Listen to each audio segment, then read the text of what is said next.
dakizuen moduen, lokalan araubidea osatzeko batu gara gaurkoen, eta betiko moduen hasteko alderdi eleganteko kidea, Seguridad Berbia.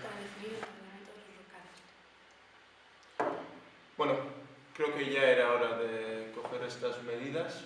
Hace tiempo que nuestro pueblo, nuestra villa, necesitaba unas medidas así. Va a ser un paso adelante para los vecinos y para el resto de la población.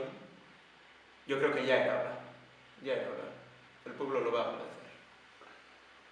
Bai, bueno, honen inguruen askotan eztabaidatu dugu eta bada gauza bat, bai regulau bidana modu matera, baina ez dakit, ez dut ikustenik amendik entzun dozen proposamenak eta gure alderdiek pentsaut askoz landu hau eta askoz finju hau dekogule gai hau eta ezin ja erabaki bat olan porolan hartu.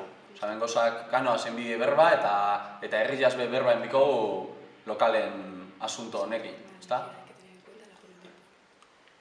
Bueno, no sé muy bien lo que has dicho porque este traductor no funciona muy bien. Yo sigo con lo mío porque, ya que no me hablas en mi idioma, pues yo continúo por mi camino. Bueno, lo que está claro es que antes o más tarde había que tomar alguna decisión y que por fin lo hemos conseguido. Da igual quién, tal como lo he entendido a ella, pero creo que es una medida que lo hay que tomar ya porque la sociedad lo pide y que ya es hora, no podemos andar con rodeos. Ondo iruditzat ezazune, baina ez da normala diskutidu barik erabaki bat hartzi, orduen lehenengo berbagan horazen bikogu, ¿ves? Continúa. Vale.